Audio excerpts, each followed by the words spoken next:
Comme tous les ans, la grande famille de l'aviation légère de l'armée de terre était réunie à Dax pour ces journées de l'Aérocombat 2012.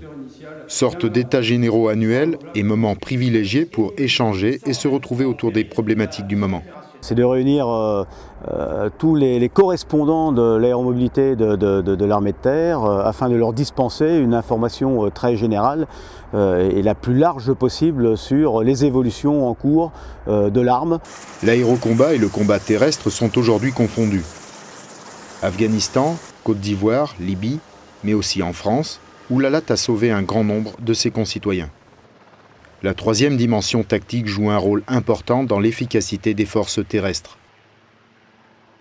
Évidemment, le rétex est à la base de tout. Comme je dis souvent, ce sont ceux qui sont au combat qui sont les plus à même d'exprimer les besoins nécessaires à l'amélioration de nos outils de combat. Et donc, on travaille essentiellement et principalement sur le rétex pour faire évoluer nos appareils, nos équipements. Cette efficacité, maintes fois reconnue en 2011, démontre que la politique d'entraînement, la simulation et la formation participent pleinement à la capacité opérationnelle de cette arme. C'est tout d'abord une préparation générique pour l'ensemble des guerres. C'est le fond de sac. Et après, il y a une préparation spécifique pour une mission, une OPEX bien planifiée. C'est le cas de Pamir.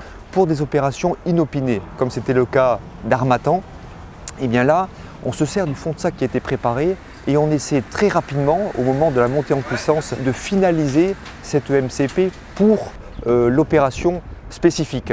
Formation, organisation, maintenance, sécurité des vols, aucun sujet ne sera resté sur le tarmac. Et pour reprendre les mots du chant de la LAT, les visières abaissées, corps sanglés aux machines, tous les soldats sont prêts et n'attendent qu'un signe.